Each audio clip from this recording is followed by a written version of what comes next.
Good evening, viewers. You're welcome to the Spotlight. My name is Yao Sompa.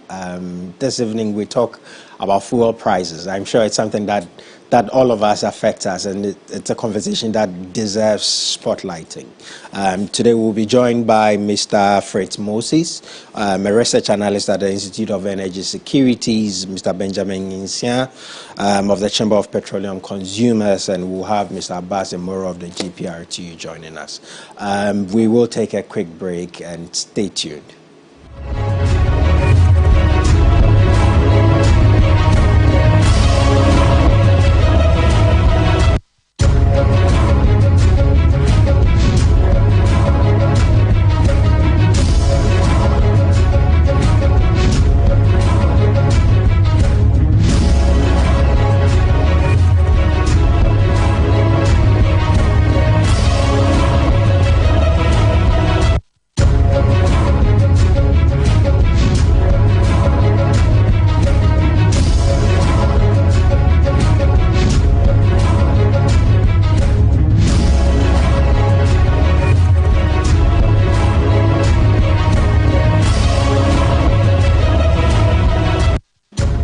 Welcome back, viewers. So today is on Spotlight, we're highlighting fuel prices.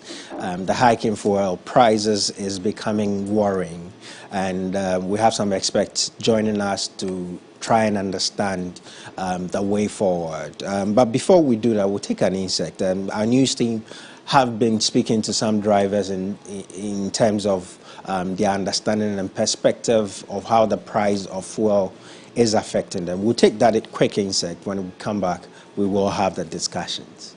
You can't buy it. You work, and at the end of the day, you use all the money to buy fuel. We don't get anything. We want the government to at least maintain this price for us, this fuel price. But what can we do now? We don't have any option, because we know they will not reverse it. So if they maintain this one for the meantime, I think it will help us. Since I say, fuel to an omutum. Jenyashi, since I meloda bamisia, Munko baby, I'm skin asa. And you're fine. Tie no boy, the Bibiana boy, into one penny for one more than you way, big man. Because more politicians and more ban. Yes, I know Mukache. Most of more piano aton. Since I have brother papa, I sit in one. You don't enjoy about school fees. No more days cannot to VH no with them.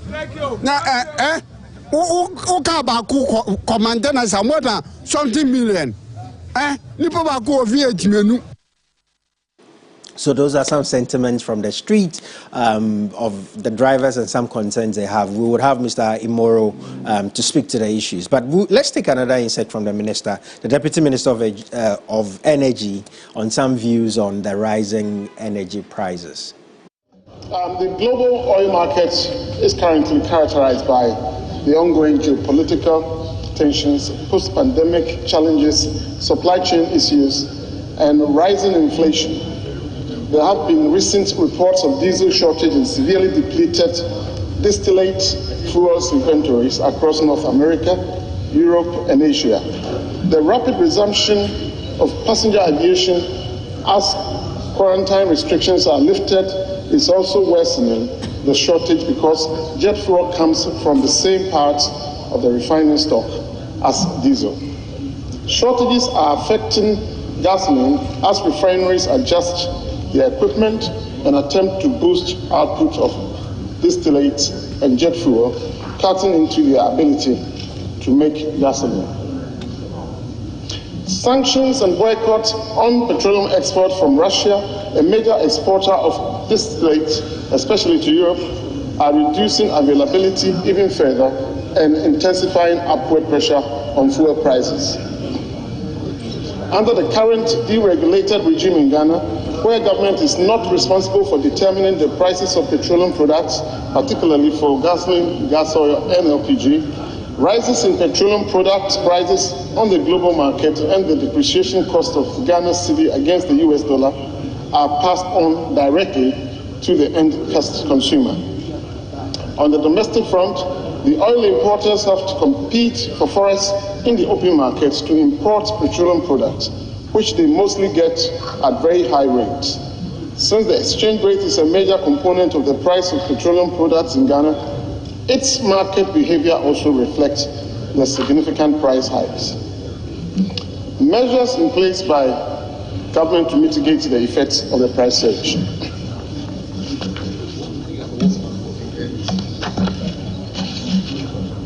Effective from 1st April 2022, government reduced margins in the petroleum price build-up by Ghana pesos 15 pesos per litre for the next 3 months. The details are as follows. 1. Post margin is reduced by 2 pesos per litre. 2. Unified Petroleum Pricing Fund, the UPPF margin, was reduced by 9 pesos per litre, and fuel marking margin reduced by 1 peso per litre. And finally, number 4, primary distribution margin reduced by 3 pesos per litre. To help stabilize the prices of petroleum products, the government instituted a temporary forest cover for oil imports through the Bank of Ghana. Upon implementation, this arrangement resulted in an immediate release of $190 million through an FX auction to bulk import distribution and export companies, that's a BIDEX, to assist them in clearing their letter of credits at that time. Welcome back, viewers. So we'll have a conversation with the expert, but that was Mr. Mohammed Amin Adam on some views as to why the price hikes exist. We will speak, as I said, Mr. Fritz Moses, Benjamin Nsia, and Mr. Abbas Imoro. But let's take a quick break. When we come back, we will have the conversations.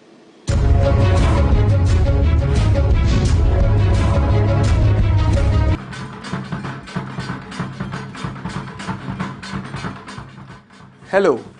On behalf of the President of the Republic, Nana Addo Dankwa Akufo-Addo, and the Ministry of Lands and Natural Resources, I thank you for making the 2022 edition of the Green Ghana Day successful.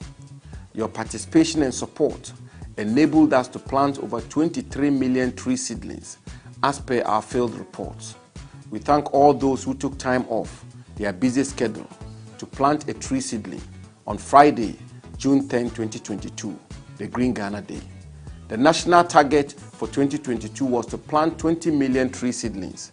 However, provisional reports from the Forestry Commission indicate that we have exceeded this target by 3 million tree seedlings as at the morning of Tuesday, 14 June, and more data on seedling distribution keeps coming in, indicating that the figure could even be more.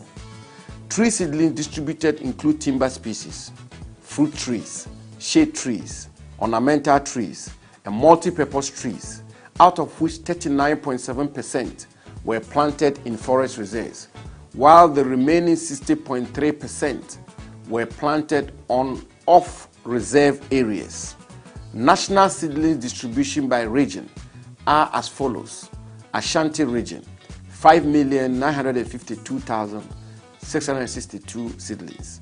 Eastern, 2,070,000 seedlings. Greater Accra, 2,013,287 seedlings. Central, 145,286 seedlings. Bono, 1,810,562 seedlings. Western North, 1,577,422 seedlings. Ahafo, 1,410,049 seedlings. Bono East, 1,384,492 seedlings. Western, 1,251,440 seedlings. Savannah, 1,019,943 seedlings. Upper East, 645,326 seedlings. Upper West, 635,780 seedlings. Volta, 509,203 seedlings. Northeast, 482,061 seedlings. Oti, 329,925 seedlings. Northern, 229,099 seedlings. The ministry is particularly grateful to the President of the Republic, Nana Addo Dankwa Akufo-Addo, whose vision and outstanding leadership has culminated in this historic greening of our nation. We thank the Vice President of the Republic, Alhaji Dr. Mahamudu Bawumia, for his involvement and dedication towards the Green Ghana project.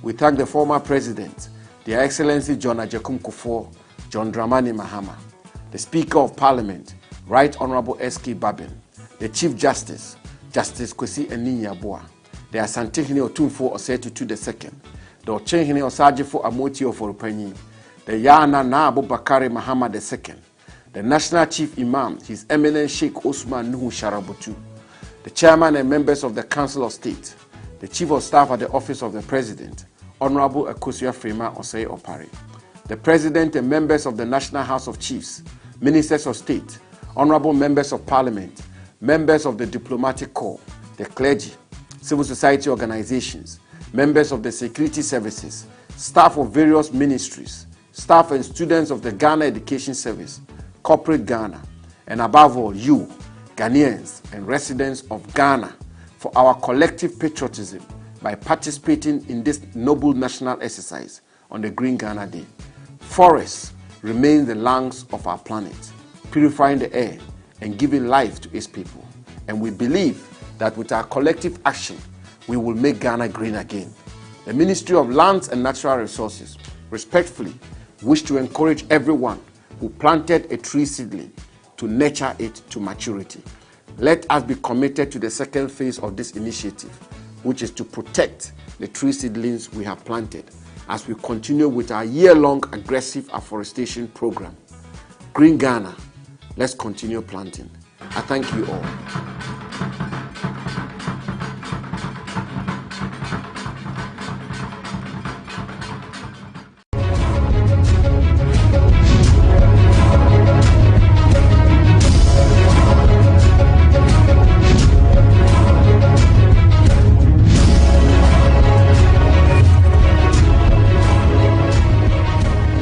Welcome back, viewers. So it's great. Thank you for staying tuned. So we'll have the conversation. If Mr. Benjamin Insia can hear us, where Mr. Benjamin. Yeah, I'm here. Okay, good to have you, sir. Good afternoon. Good afternoon, thanks for having me. Okay, great. So let's jump into the conversation. I mean, deregulation was supposed to solve a problem in 2005. We were told that 2.2% of our GDP was used to pay for subsidies. Look at it from 2005 till now. Has it been a solution? Have we not compounded our problems? Was deregulation the solution? I think we've not compounded our problem. I think that deregulation has rather solved a problem that those who stopped subsidies envisaged. In the sense that before 2015, when we were subsidizing, it got to a time that government was incurring debt on its books, and for that matter, could not have any window of opportunity to embark on certain infrastructure projects and even certain developmental projects in the country. So realizing that subsidies was becoming a problem, the World Bank and other international institutions advised the government of Ghana to deregulate. And I think deregulation has helped us, if not for certain inefficiencies in the system, prices wouldn't be where they are today. Right. So this afternoon we've received prices to say diesel is around 13.5, super is around 10.99, and kerosene around 12. And you say if not for some inefficiencies, what are those inefficiencies? One major inefficiency is the management of our currency. If you compare the period at which we started deregulation, the cedi has never been stable. For example, somewhere in 2015, the cedi was around 5 Ghana cedis to $1. As we're speaking today, the dollar is quoted locally at around 8 Ghana cedis. That is about 2 Ghana cedi difference. And that 2 Ghana cedi difference has an impact on the price of petroleum products. So we as a country, we've not been able to manage our currency well. That is one. Now two, before the regulation, Tema Oil Refinery was working. I quite remember in 2004, the refinery refined about 11 million barrels of product. Subsequently, it was refining. After even deregulation, 2015-2016, Tamar refinery was also refining. For example, between 2015 and 2016, it refined at about 7 million barrels of product. As we speaking today, the refinery is sitting idle, not refining, incurring costs on the books of government, paying on working staff, and that is also an inefficiency. So, if we had managed our forex well, that is our CD against the dollar well, if you had made Tamar refinery to work well and efficient, effective, I don't think prices will be where they are today, even though international market prices have surged. Mr. Fitz, Moses, please, can you hear us? Thank you for joining us. Hello. Yes, sir. Thank you for joining us. Okay, thank you for calling. Right. Ghana is said to be a net exporter of crude since 2010. Why do we pay such amount for fuel prices? Well, this is something all of us have to talk about. Because as a professional driver who uses a lot of fuel for my daily bread, we keep wondering, even we were thinking government would have subsidized the prices for us, because the budget presented of money to accrue from crude oil was around $60 a barrel. Today, look at the price of a barrel of oil. So if we are making more than what was presented to us, why can't government use some of the excess to subsidize so that we all enjoy a little out of that? Well, now that should be left to the experts. But from my layman's view, as a normal clear thinker, this is the way I will analyze it. Mr. Fitz, you are the head of research, or the research analyst at the Institute of Energy Securities. Am I correct? No. This is Mr. Abbas head of communications, GPRTU, yes. Okay, so Mr. Abbas, okay. So you as a driver, what's the real implication? The prices are said to have gone up again. What do you foresee in prices of fuel? Well, we as professional drivers, we are not practicing burden sharing, because we've tried, we've said a lot of things, we've come up with suggestions which hasn't worked. So currently, what we are doing is burden sharing. If the burden is put on us, we also share with the with our clients who are the passengers. So this is what is happening now. All right, let's come back to you, Mr. Benjamin Insia. Mr. Benjamin, can you hear us? I'm sure you agree that we're a net exporter of fuel. Can you help us analyze in terms of, if we're a net exporter, why does the price benefit not translate into the consumer? Thank you. I think with this argument of being a net exporting country of crude should be critically analyzed and understand the data well. Yes, Ghana produces 144,000 barrels a day. However, in the 144,000 barrels a day produced, the share of Ghana as a country through GMPC averagely is around 18% of the 144,000 barrels. So Ghana somewhat is not actually a net exporter of crude, even though the production is 144,000 and Ghana consumes 90,000 barrels a day. The other partners, be it Petro SA, which is a South African entity, and Tullow, which is a UK-based entity, they take a chunk of these products, and most of these entities do not even have their stocks listed on our market. They are listed in Europe or maybe in South Africa, and for that matter, any return they derive from whatever sales they make up there, they just share the dividends to their investors in UK, not in Ghana. So when we argue that we are an exporter, we should argue based on what Ghana gets from the fields. But Ghana is getting quite inadequate, and I think that if you look at that particular critical analysis of it, Ghana cannot be a net exporter of crude. Right. That's an interesting view. Mr. Fritz Moses, thank you for joining us. Can you hear us? Yes, thank you, I can hear you. Can you hear me? Right. So thank you for lending us your time this afternoon. We're told that prices of fuel have gone up again. We're trying to understand what it is.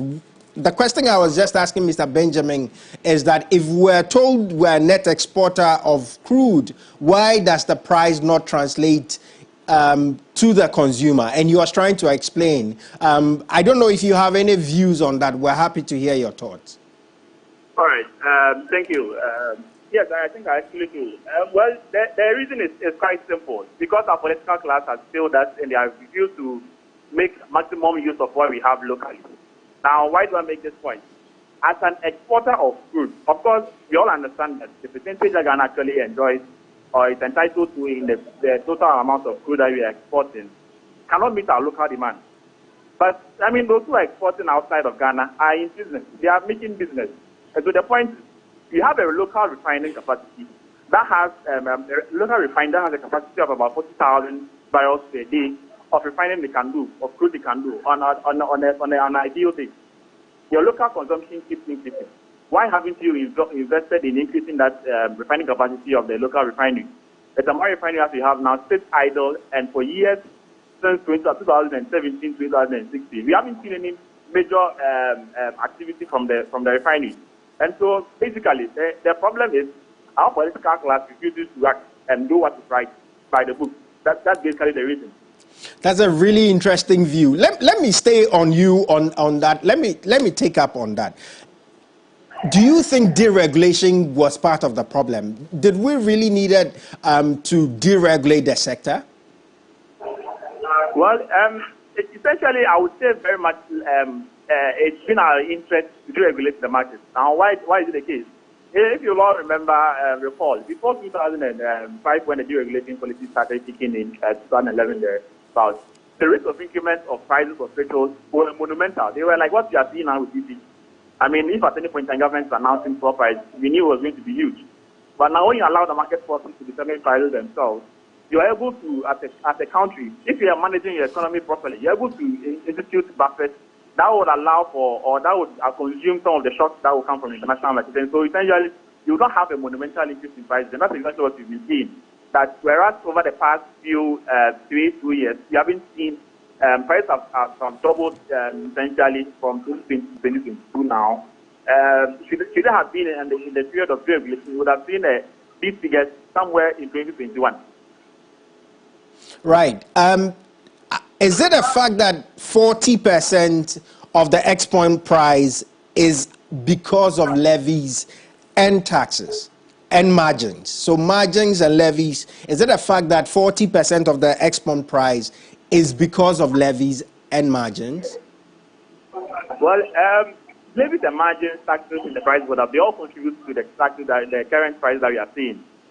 Of course, the consistent increases have not been as a result of introductions of new taxes. What you say is that, yes, government is enjoying about 240% on the price on every liter of petrol and diesel that we are seeing now. But then again, aside that, there are factors and forces that government has lost control over. And there are also factors and forces that government can never control, like international market prices and the CD-dollar ratio, which government totally has lost control over. And so these two variables are what is consistently causing the increment. So taxes, in months past, we saw how they also influence prices. In the beginning of last year, we saw first quarter last year, we saw the introduction of new taxes in the price would have been the vehement Ghanaians stood up with against it. And so yes, they account for a portion. Currently around 5% of the price would have, but they are not the main. Can you please confirm what percentage again? Now they are around 35% of the 35. price because of the increment. Please, did you say 35? Yes, around 35%. Right, 35%. Right. Okay, so let's go back to Mr. Benjamin. Mr. Benjamin, if you can hear us, we're told that three key variables. The first one is the import parity of the price, and then the forex, and then the taxes. If the taxes, we're told, is about 35%, do you think that the decision of fuel prices is a political one or is an economic one? So I also think that the taxes, I heard my brother phrase, the taxes are not up to 35%. If you look at the current diesel, when you're using that of Total, which is around 18 Ghana cedis, 50 pesos, the tax component should be less than 15%, because the tax and levy form 1 Ghana cedi 90 pesos. And the other margins add up to get us 2 Ghana cedis 26 pesos on diesel. So the tax component is not up to 35. As if you add the tax and the tax and the margins, both of them, if you add the two of them, what would it be, sir? It's around 18%. Both the tax and margins is around 18% of the current price. And that's for diesel. How about petrol, sir? So the petrol also is hovering around 23%. That is around 23%. Now the reason is that yes, taxes and margins used to be around 40% or 40-something% plus, but because international market prices are surging, because your cedi is depreciating further, anytime the export price surges higher, the tax component diminishes or reduces. So yes, it used to be 40, it used to be above 40, but because prices are surging, the rate of tax on the build-up reduces, and that is why today a tax component is around 15%, and if you put everything, the margins and everything, is around 18 on diesel and around 23 on petrol. So that is what the figures are saying. Now you asked about import parity and depreciation. Just before we go to that, let me go back to Fred and see if he agrees with your numbers or he still stands by the 35. Fred, if you're there with us, what's your view on what Mr. Benjamin Insha just said? Yes, what he said was actually accurate, with the sense that prices, that the value of the taxes in the price would have continued to reduce from the beginning of this year, when prices were around 70 on average for both petrol and diesel. And so yes, with the current figures that we are having, the tax component is no more 40% as it used to be. All right, thank you for that clarity. Yes, Mr. Insha, you can go ahead with the import parity price. So the import parity price, I think before deregulation, we were using what we call the cost plus pricing, whereby because of subsidies, we were not fixing our prices based on the international market price. But today, as we speak, we are fixing our prices based on what is sold on the international market. So if prices surges on the international market, locally it must surge. However, the disadvantage is that because we don't have a stable currency, if price surges, it affects us more than even if price declines. Because if price surges and you have a stable currency, the resultant effect locally will not be felt much. But because we have a bad performing currency over the years, and I think between 2007, when we changed our currency from quadruple digits to single digit, the cedi might have depreciated by about more than 1,000%. And this depreciation affects the price of the fuel. And that is why today, I think that the major problem with regards to petroleum pricing locally is not about external factors. It's not about the international market price. It's not about the taxes, because the tax rate, as I told you earlier, is around 15 and 18% or 23%. Now, the problem has to do with the depreciation of the currency. And I think until our leadership sits well by putting certain measures in place, by making sure that the Temawari refinery works well, efficiently, and then starts refining our products, my brother and the audience or viewers listening to us, the petroleum price will continue to increase in Ghana. That's almost a scary warning. Mr. Fred Moses, is it your view that you don't see the solution in sight as much as Mr. Insia said? Well, Well, it's spot on. I mean, there's nothing government will do. I mean, it seems that there's nothing government will do. And that's the position government seems to have taken, that it's actually going to do nothing about the current increase that we are seeing. Of course, we've seen efforts that we said initially that we're not going to actually help or produce the benefits that government was looking out for. When it's introduced, we removed the price of electricity levy from the price roll-up. That was costing around 60 pesos per litre. At that same window, prices increased with an addition of 10%. And so the rate of increment, the 10 cost rate will increase. The international market forces, the city depreciation, they are increasing prices monumentally. Meanwhile, government is, doing little things that, in effect, do not have the intended benefits. And so, until government itself makes that commitment, like I said, the political class will refuse to do anything about this situation. And until they make that commitment that they are willing and going to sacrifice what they have to sacrifice to ensure that once the Maui refinery is working, we have our local refinery, we can rely on local petroleum products. Two, we have enough buffer stock locally. National strategic stock is increased from the 3 weeks window, which we believe is depleted now, to about 3 months. There's nothing that government can actually do that would come or stop this consistent increases. Mr. Abbas Imoro, if you're there and you can hear us, run us through a typical day of a driver in your union. What percentage? Yes. Can you? What percentage of the total sales your drivers make do you think goes into buying fuel? So, yes, if the typical driver buys a 500 cedis of fuel, can he make 1,000 in a day? Can he make 700? What really is the standard of living of drivers, considering the conversation we're having? Well, let me go back and come to this. Have you seen how one of your guests struggle to accept the 40% taxes, levies, and margins on the fuel? They shouldn't hide anything from anybody. Your question was simple. But look at how he struggles before accepting that question. Okay. Well, what we are saying is currently it is very hard. It's not easy as it used to be. Prices of fuel are on the higher side. This is all that we are saying. We need a little reduction whereby after working, we can also make something out of this. Like I said earlier on, if nothing is being done, yes, we are into serious commercial business. We'll sit up and see how best we can also share this burden with our clients. So this is all that. Currently, it's not easy. It's not easy being a professional driver who wants to make a living out of what you are doing today. The prices of fuel are said to have gone up today. Will we see increases in prices of transportation? Yes. All we are saying is we have a 10% threshold.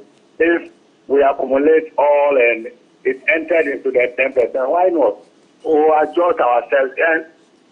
And we don't run transport with only fuel. We have all other components like insurance policy, the taxes, local government, that is assembled, the monies we've been paying over there, lubricants, we look at the prices, spare parts, etc., etc. We have certain items that we run transport to. So we'll visit all that in addition to the fuel and see how many percentage we should present for an upward adjustment.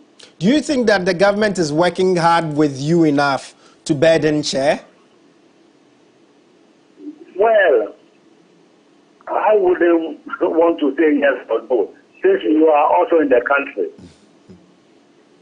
Well, you speak for the GPRT. Something is moving in a positive direction, all of us should know.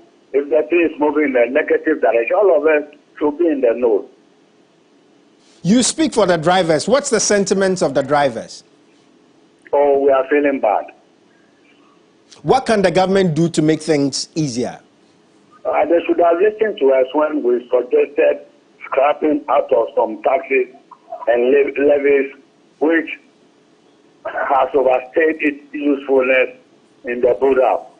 But well, finally we were told there will be a loss to the state, so that couldn't have been done. So that was the best advice we could give. So we are now very quiet, sitting and watching. Mr. Benjamin Insia, if you can hear us, those are the sentiments of the drivers. Is price stabilization and recovery levy and things like road fund and sanitation and pollution and special petroleum tax, are those levies really necessary? So if you have to look at the history behind those levies. Those levies were introduced in 2015 for specific purposes. Until 2015, we were subsidizing products, and for that matter, government wanted to recover the subsidies, right? And that is why we introduced energy debt recovery levy, for instance. If you also take special petroleum tax, it was also introduced in 2014, and government introduced it to balance its budget, the 2015 budget. Now, are they relevant today? I think that no, because most of these taxes also had what we call a sunset clause. For example, Energy Sector Levy Act 899 had a sunset clause of 5 years. Sunset clause means that it had an expiry, that by 2020, those taxes shouldn't be on the build-up.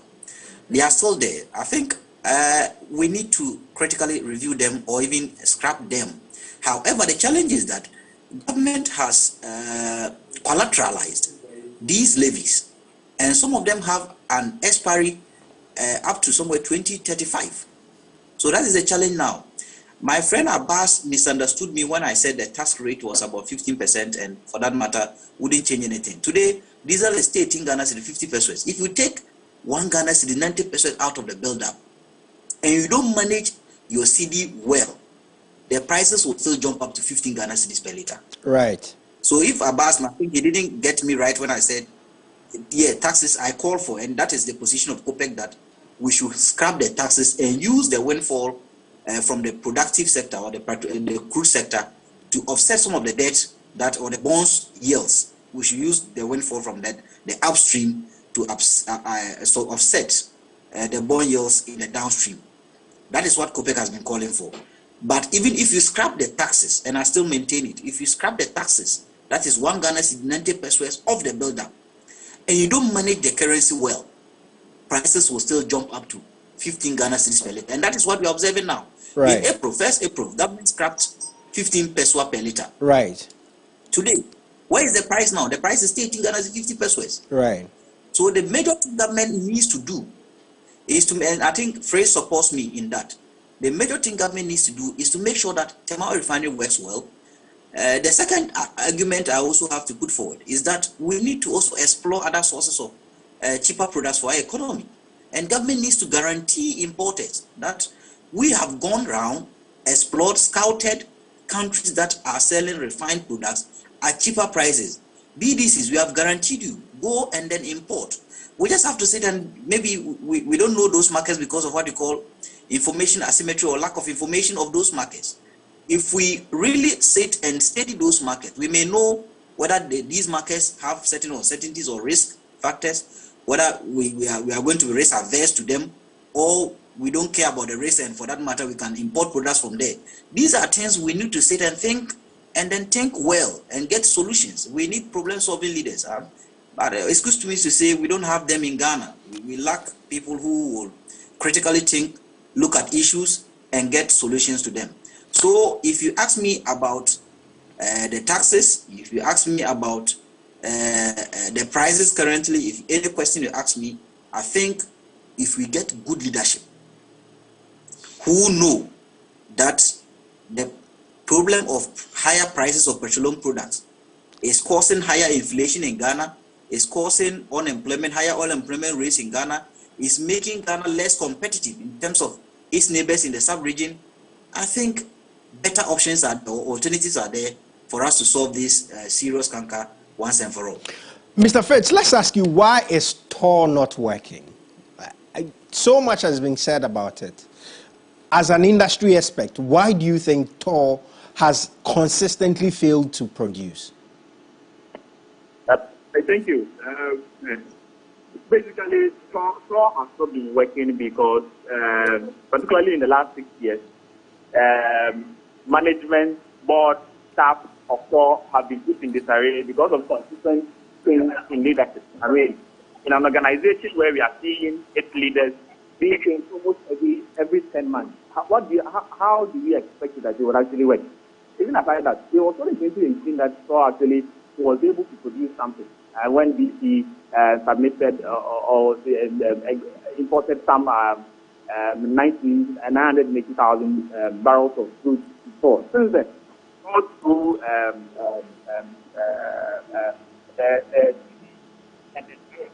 all not been working. And it is cost that SOR is actually incurring by sitting there idle. And that's one of the things that you're saying, that for the past 3-4 years, government have, leadership of SOR, the changes that have happened there have all refused to actually do what the Thermal refinery is actually supposed to do. That is refine oil and petrol, diesel, and all these other products from it. And unfortunately, the political class that handles or controls SOR have been negligent to a very large extent on the operations of SOR. I mean, like Benjamin said, if we get leaders that are thinking of solutions, thinking of what they need to do, and understanding that the problems of increasing petroleum and diesel tax prices in Ghana affect entirely everything, including inflation, they will think of how to ensure that the refinery is able to refine oil. Locally, we are getting, of course, that would mean that the amount or the price that you are seeing them, they will not be the same. Where after you are dealing or after you are winning off some excesses in prices that are affected by re-importing the petroleum products to the country. Do you see this rising prices stopping anytime soon, Fritz? Unfortunately, it wouldn't be. I mean, we are getting to the worst of the situation because on the international market, China's demand is expected to increase from next month when they start reopening their economy. Importer of petroleum of oil. If that becomes the case, and the current supply issues exist, now Nigeria was not able to meet their OPEC quota, or Angola the same, Saudi Arabia the same, Libya is shutting now its fields, and so there continues to be some supply glut being established in the international market that will continue to exist perhaps till the end of the year, and with China's demand coming in. With entering in summer in Europe and in the United States of America, you mean there will be higher demand now? If that becomes the case, then it means the current figures they are seeing for oil price around $120 per barrel will actually increase. And of course, I mean, you know how it would trickle down to the local economy here in Ghana. You'll see this happening. And unfortunately, through efforts by the Bank of Ghana to ensure that the forex market for the oil industry, particularly fuels, is stabilized, seems not to be working. And that's a very unfortunate situation.